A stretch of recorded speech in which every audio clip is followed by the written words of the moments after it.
Welcome to School Matters. Today it is my pleasure to introduce you to Deb Dunk and Lori Pearson, the district's two mentors. So welcome to you both. Thank you. Let's go ahead. I know you guys have been in the district a long time. Deb, tell us a little bit about yourself, your background, some of the schools that you have taught in before you started this program. Well, this is my 33rd year of teaching. 31 of those years with Hamilton City, so I feel a great connection and loyalty to Hamilton City schools. I've taught at Lincoln Elementary, then I moved to Harrison, and I finished my teaching assignment at Riverview Elementary, and it was very difficult to leave a classroom there and take this new position because at that school you feel like you make a difference every single day in a million different ways. Right. And now, having done this job for a while, you realize the importance of it and making a difference every day too. Very good. How about you, Lori? Where have you been? Well, I've been teaching 32 years. 30 of the years have been in Hamilton. I was at Jefferson for almost my whole career, and then I was at Riverview for the last, I believe it's been 6 years.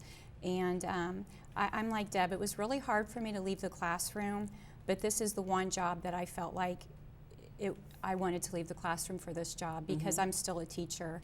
I'm just working with a little bit older students, and it's really been a good experience to see all of the wonderful people that we've hired in our district. It's nice to hear some of those old names, Jefferson, Lincoln, Harrison, what have you. So, Deb, we mentioned that you've been in here, what, 3 or 4 years as a mentor? This is my 3rd year. Right. We actually started the mentoring program in 1999. Again, we'll share some older names. Donna Beer and Joyce St. John and Debbie Buchheit. Again, 3 very strong teachers, 3 very strong mentors, and now we have you 2 very strong teachers to follow. So again, we talked about our district sort of leading the charge because we really did this before the state mandated that. And Hamilton's always been really, really proud of the mentoring program. And back when they were doing mentoring, they did mentoring based on a 1-year kind of mentoring program for those teachers, and with the passage of House Bill 1 in 2010, that model changed for mentoring. And so Lori and I and the other 15 people who do mentoring for the city of Hamilton all now follow the protocols for the residency program. So when they were doing just the 1 year, and a lot of it wasn't really the academics, they know that. It might be in classroom management or struggle with that, what have you, but that was 1 year, they met in 1 year, maybe some follow-up, but this is really a 4-year program. Right, and with that 1 year, there was a lot of work for instructional effectiveness and, like you said, for classroom management and any of the challenges that a new teacher faces, and the list is long. Moving from pre-service into a classroom it's a very difficult and stressful thing. And so then those teachers, after preparing for that year, they took the praxis and then they transitioned to their teaching license. But that whole licensure thing has really changed with the residency program, and we can talk about that a little further on in the segment. Right. Yeah, you mentioned praxis. Yeah, that was 5-10 years ago or whatever. It was. And now we have new rules and guidelines to follow. So, we do. Lori, tell us a little bit, because again, you are a special ed teacher, and so this year we asked you to come out of the classroom, as you said, to teach older people, if you will, because we have a lot of new special ed education teachers this year. Right. I mentor 31 special education intervention specialists. 19 of them are in their first year of teaching and 12 in their second year. It's one-on-one for the first year, and really for my second year it ends up being one-on-one quite often. For the second year it's a little more flexible. Sometimes we meet in small groups as a cohort to talk about issues together and share information, but I'm available to all of them one-on-one also. And you had mentioned it's key for you because as a special ed teacher, they have to do those individualized education plans, IEPs, which is a legal document. Right. And that can be a little daunting at times. Well, it's very scary. You know, they've had practice and seen it done in their pre-service years, but they've never written an IEP by themselves and never conducted the meeting, because as intervention specialists, you lead the meeting with a team of people, including parents and other experts, and it can be a little intimidating at first. I mean, really, you could have 7-8 people around the table. Oh, easily. And you're leading the charge. Right. So at the beginning of the year, I offered to sit in on their first or second meetings with them. So I sat in probably 50 IEP meetings in the first couple of months of school, and I would just sit next to them and let them take the lead and just whisper over into their ear if they needed a little guidance, or I would, you know, speak up if I thought they were kind of getting stuck or nervous. But they all are doing a great job. And then just writing the IEP itself, it can be up to a 28-page document, and it is a legally binding document for our district and for us. So I proofread those a lot and look over them. I think you said one week you read like 30? Yes. Because you had no other life, so you just read them at night, right? I do it at night and with my spare time and get some popcorn and start reading. But, and we work on language refinement and how to say things, you know, professionally and make everything measurable, and work with the data and how to make that the data match what the child needs in the classroom for their specially designed instruction. And so that was a big part at the beginning, and I still do that, but they're starting to get a little more comfortable doing it. I was just going to say, I'm sure when they see you two walking in a classroom, they have to be more comfortable, confident, and probably breathe a sigh of relief. Don't you think, Deb? It's so funny. We were just giggling about this yesterday, because one of the things that they'll typically say to any of us who are mentoring is, "Oh my gosh, I'm so glad you're here. You just calm me down, just having you listen to what I'm doing and give me some advice." And so, yeah, that's something that we encounter every single day. Is And to let them know they're not the only one. You know, they're Right. everyone is in the same boat, if you will. And as I mentioned, you two are the mentors per se. That's your title. But we have a lot of support through our instructional department in school. So talk a little bit about that as well. We do. So my job is a dual job. So I'm the resident educator coordinator, so I oversee the 4 years of the program. But Lori and I are release teachers on special assignment, and so then the other part of my job is to be a mentor as well, and Lori a full-time mentor. But this year we've had a little different model, because we hired 71 new teachers this year in their first year, and we started thinking creatively about how we might provide really quality mentoring for those people. And so we were able to incorporate our instructional coaches into that. Carla Castater, who's the title coach as well, and they bring such depth of knowledge to what they do, because not only do they know good instructional practices, but they know their content. You know, they're content level experts. They're used to mentoring through the coaching process, and so it's been kind of a hand-in-glove fit in that way, and I think really has made our program a much stronger program. And then we have several teachers who are year 2 mentors who work alongside our year 2 resident educators, and they are paid a stipend by the district, but honestly they do so much more above and beyond what's ever required of them, because, you know, with the state mandate, there's a certain amount of hours that you would mentor a second-year teacher, but they're there for them all the time. And they teach all day They and do. mentor. So And it's another a big really job. key component of our mentoring program are the veteran teachers that are in the buildings, because they're the building buddies, you know, and they're the person that if you need an answer to immediately, or there's something about your grade level or your content area, you know, that's the person that they turn to routinely day after day. And so the success of our mentoring program is just based on so many people, including the administrators who mentor every single day with the new people who are in this program. So we're very fortunate in this district that people take the value of mentoring. So it's just such a big part of what we do every single day. And you know, I have to just thank the board members for seeing the importance of that and Investing in this valuing that. program. Very much so. Our superintendent has always been behind the mentoring program, and we do such a great job of hiring really quality people and bringing them on and trying to reduce some of the stress that new teachers have in those first couple of years. Is really important. We just appreciate all the support that we get at the district level for that. And Lori, Deb mentioned the 71 new teachers.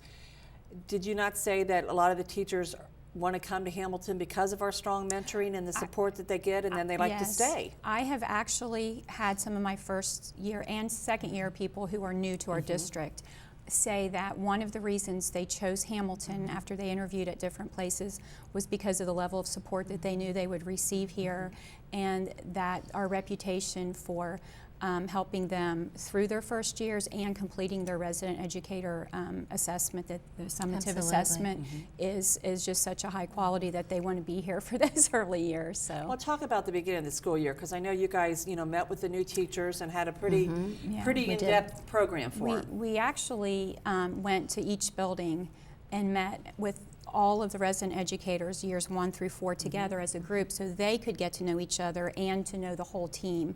And we emphasized at the beginning, just because Deb is assigned to you or Lori or one of the other 15 people, you can ask, if you see any of us in the building and you have a question or you need to talk to someone, grab us, we'll all help you. And that has happened, and it's been a good thing. And at the building level, we have really encouraged them right from the beginning to build their own network of support in their buildings, and they're doing a great job with that.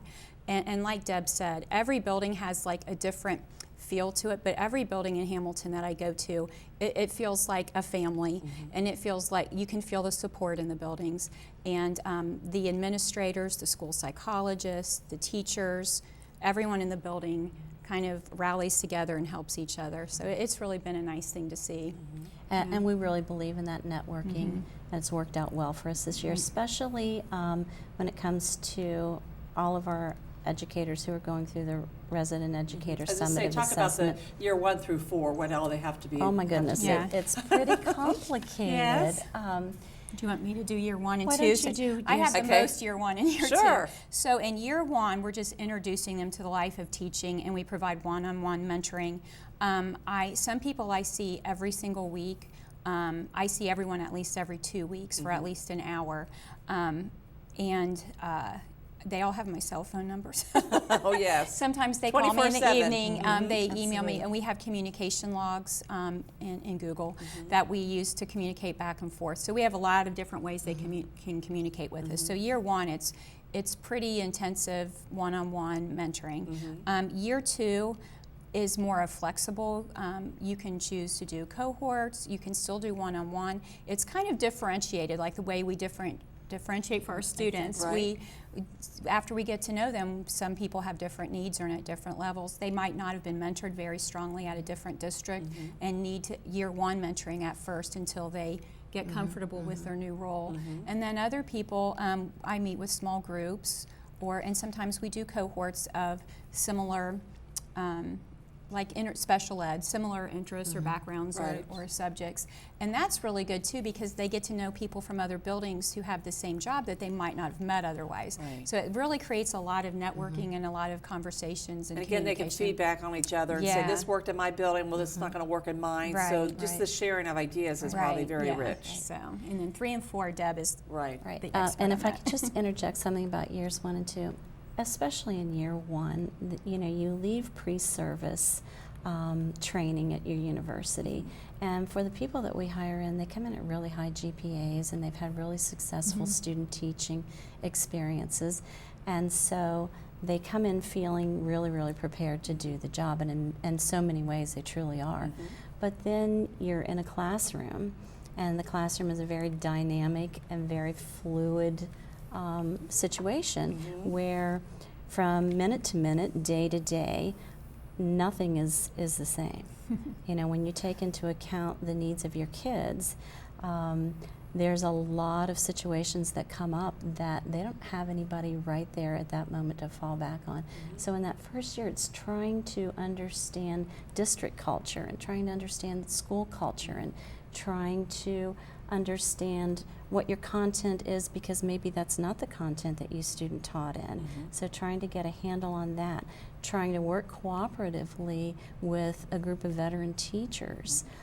So the stress level is pretty high in year 1, so we do a lot of emotional support as well as intentional mentoring that's built around teacher effectiveness.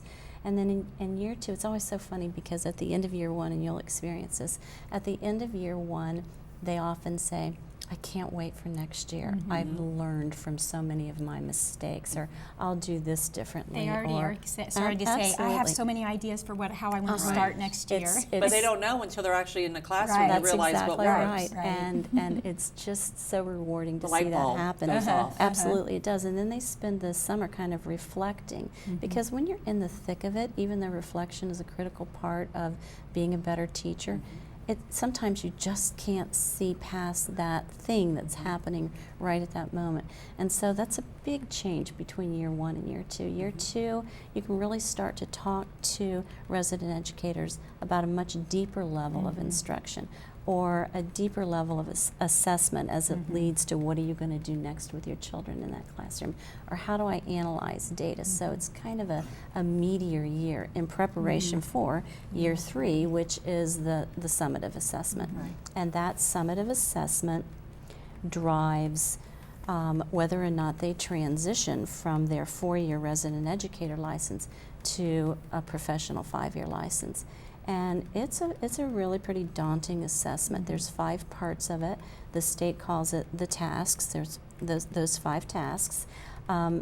Honestly, it's set up like a test. It's assessed by state-trained assessors, and they have to make 2 videos over the course of the year. Now, this is while they're still teaching. I was going to say, in addition to teaching, in addition to parent-teacher teaching, conferences, and every right. piece that goes along with your responsibilities as a classroom educator. So then there's this other whole piece that you're involved in, and it's very time-consuming. It's pretty stressful. It's very, very rigorous. I've talked to other teachers who are nationally board certified about what these tasks look like, and it looks a lot like what we did to become nationally board certified. Wow. It looks like some pretty hefty graduate work where you really have to not only plan lessons and plan assessments and design checkpoints where you're going to look at what your kids are doing, but you have to make a video that shows all that, and then there are pages and pages of narration. So they have a task that's due in December, they have a task that's due in January, they have another task due February, one due in April, one due in May. And that's a lot of additional work and a lot of additional stress. So once again, our district allows me to bring them into the board and to work with them on the rubric and to assist them as they think about their teaching and how would you write this up. And we always hear back, our resident educators in year 3 will return home to their communities sometimes over Christmas break, and what they come back with is, we're getting a lot more support in this district than a lot of our So if we see friends. frazzled teachers, there's a reason for There's it. absolutely a Right. reason for it. Yes. So talk And about then, year 4. okay, so in year 3, you submit the 5 tasks. Those are assessed by state assessors, and then you get a score. If you pass all 5 of the tasks, which I will tell you that we had a very high passage rate in the city of Hamilton last year. Statewide, it was about 67%, and we were in the low 90s. Oh, that's great. When we looked at all of our tasks. Some of them we had 96 or 98%, but when we averaged it all together, it was around 92%. That's So, great, though. so I was Above average, I was that's good. really, really thrilled for our teachers. So for those teachers who passed all 5 parts, then they enter into year 4 and they do a Learn to Lead module online. It's a very good module, and it talks about how they can transition from an induction program where they were really striving to become better teachers, more instructionally effective, to a place where now they've met all of those requirements and competencies by the state, and they can take on leadership roles in our district. And so they write 2 action plans about how they would move into leadership, and then that's the end of their residency program, and they transition to that 5-year license. If there was a part that they didn't pass, and we had a couple of people, unfortunately, who left email addresses in when they were writing their narration or uploading their evidence, and the state wouldn't score it because of that. And so Unfortunately, they have to do a retake, but then they will be scored, and I have no doubt that they'll transition onto that 5-year license the next year. So they, in year 4, they do have time to redo the tasks that if they need to. Right. Yeah, and one of the neat things about year 4, part of their leadership is they tend to give back. They help the year 3 people who are a year behind them. Since they've just went through it, they Right. become leaders of helping them get through the process too. Which in turn makes them stronger Right, as well. exactly, exactly. So it's And so it's many really of a our nice, resident educators are already taking on leadership roles. They're TBT facilitators, or they're What on, does TBT stand for? that's teacher-based teams, where they come together and they look at data, Okay. and they try to track and analyze, where are we having success, where are our challenges and using it to instructionally, inform instruction. using it to inform Great. instruction. So there are a variety of ways that they kind of ease into leadership. But boy, by the time you've transitioned to that 5-year license, it's really important to look at ways that you can become an instructional leader in this district. Right. Lori, tell us about a typical day. I know you said you have about 9 teachers at Hamilton High, so you may start your day there. Right. I'm sure you Yeah. don't sit at your desk very much. You're Not probably very much. constantly in the car. Yeah, I am in the car a lot. Uh-huh. Luckily, I got a new car this summer. Actually, I bought a new car on the day that Deb called me to ask me about this job, so Oh, it was meant to perfect. be. That's right. But And we eat in the car. yeah, Oh, oh yes. yes, Uh-huh. definitely. I've learned to eat in the car as we drive. I don't really have a typical day per se. Like every day is not the same schedule at all. But a lot of times I start at the high school in the morning before school starts, around 6:45 or 7, meeting with teachers before the kids get there, so that we can have a little time to sit down and reflect on things and talk about issues that they have to talk about. We have 3 times a year when we typically do an observation in their classroom to give them feedback and help them refine their instruction. So a lot of days I'll be in 2 or 3 different buildings sitting and watching a lesson, and sometimes I help teach a lesson or even model a lesson. For example, our district has really endorsed and helped everybody become proficient in Orton-Gillingham method for helping the younger kids learn their phonics skills and reading foundational skills. And so after they have the training, sometimes they'll ask me to model a lesson so that they feel more comfortable before they start doing it themselves. So every day is a new adventure. I typically go anywhere from 3 to 6 buildings in a day, just depending on Just how. wind yourself up in the morning and Yeah, go, right? yeah, and I really enjoy it. But and then sometimes we have things planned to talk about, and sometimes I'll just go in and say, "What's going on? How can I help you?" And they always have something. I know you guys said you missed the classroom, but in essence, you know, before when you were a classroom teacher, you had one classroom, but you go to see all the different classes and get your kid fix there, student fix. One of my favorite things about this job is going in the 7th through 12th grade classes and seeing my students I've had over the last 6 years, and they're like, "Miss Pearson's here, or Miss Dunk's here," and they get all excited. And that's It's gonna so make you much feel fun. good. Or they'll be yelling down the hall Yeah. at Hamilton High, Miss Dunk. Yeah. That's gonna make you feel And good. so we both get to see a lot of our students that we've had in the past, and I love that, to see how they're doing, and the ones who are graduating this year, getting to see how they go through their last year of high school and are getting ready for the world of work or world of college. So it's a good feeling. Deb, Yeah. explain a little bit about how the residency aligns with the OTES, the Ohio Teacher Evaluation System. Oh, it absolutely does, and we provide a lot of support in that area for our new teachers, because OTES can be another one of those stressful, daunting kinds of things that you have to do in your first year. And OTES and the residency program are based off of the same Ohio teaching standards. OTES is an evaluation system for employment, and the resident educator program is an induction program based on continuing teacher effectiveness. So OTES is about teacher effectiveness, and the residency program is about teacher effectiveness, and they kind of intersect in the middle as you self-assess and set goals and become a better instructional leader in that classroom.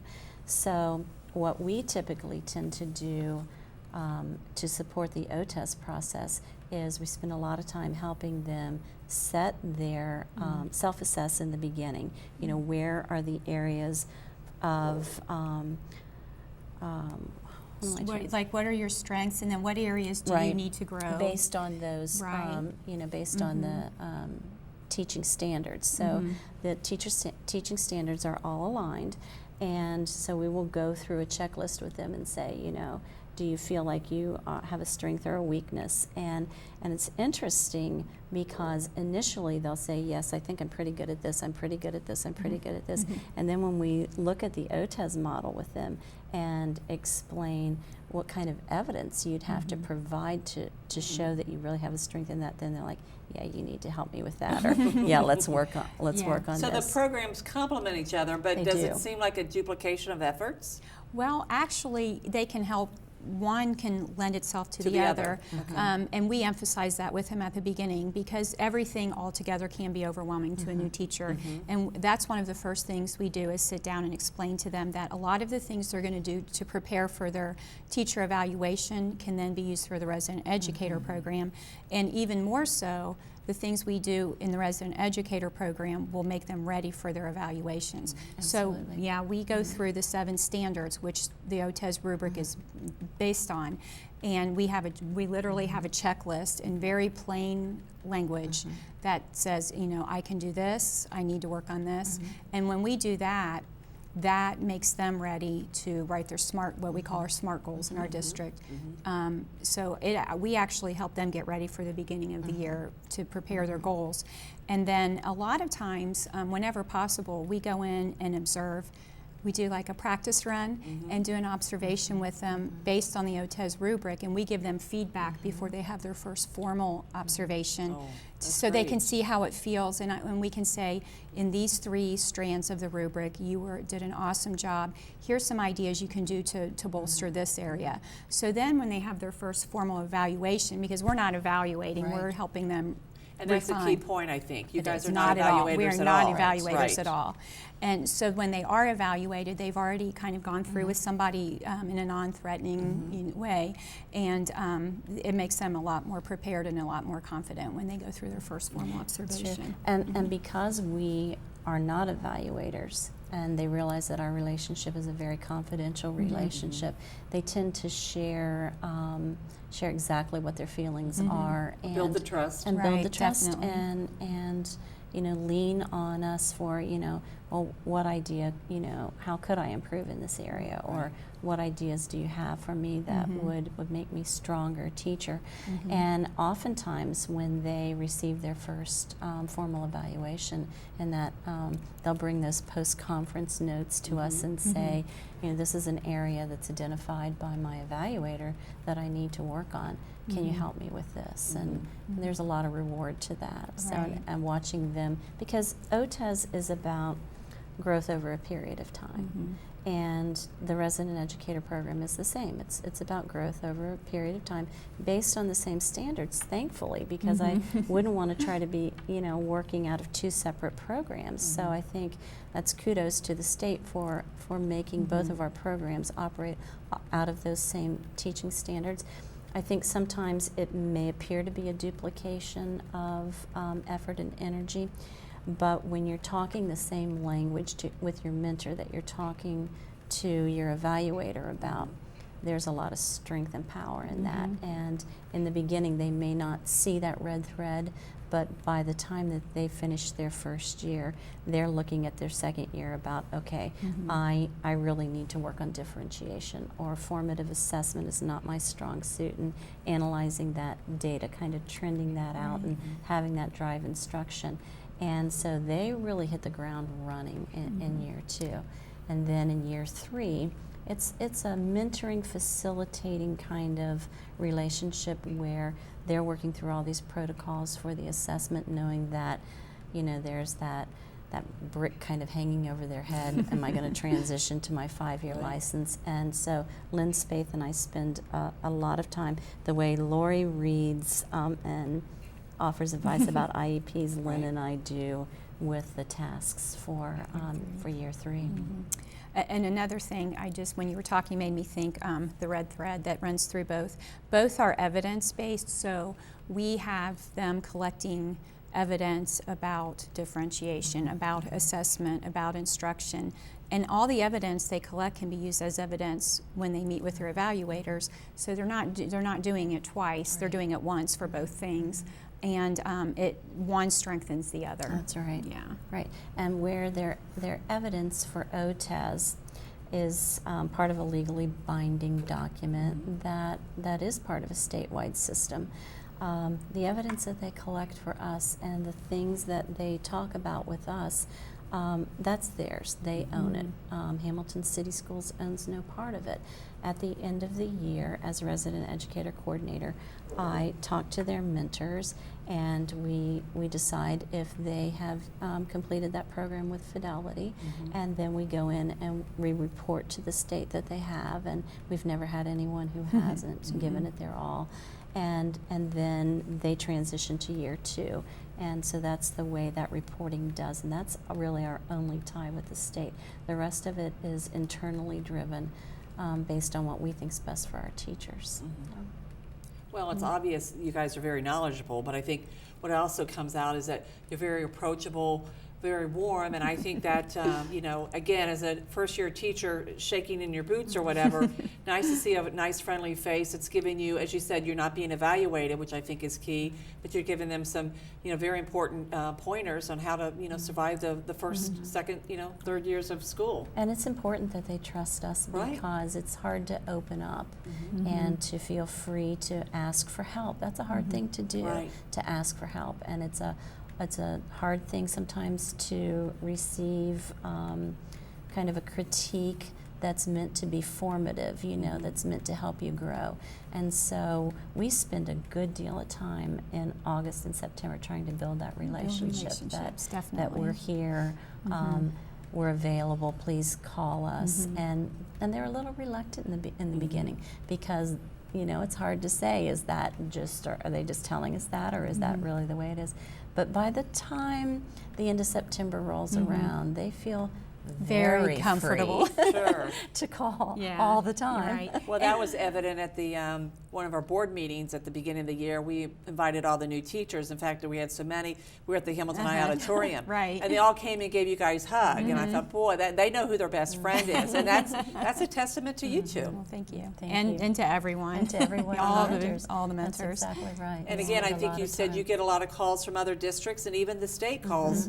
I mean, you truly are a leader almost in the state's eyes, because I think sometimes they're figuring things out and they call you for Absolutely. advice. So that again says a Absolutely. lot about you and the district, you know, itself. We spend a lot of time trying to understand this program. And then deconstruct it. Because it's constantly, I mean, there's lots of changes Yes, there's midstream. change coming for Right. next year. And so trying to understand the change and then trying to apply it in a meaningful way, because teachers already have enough on their plates. So we're always looking for ways to make the program better, and we're excited about some of the changes that are upcoming for next year. Well, that's great. I thank you guys. Is there anything Thanks else for you'd like to having talk us. about? No, I don't think so. We could. I think we could go on probably talk forever. but I think this But is you got to long go enough. out and help some new teachers, We both right? have appointments after this. All right. Well, we'll finish up then. So thank you both very much. Thank Welcome, you. Jenny. And for TV Hamilton, I'm Joni Kopis. Have a good day.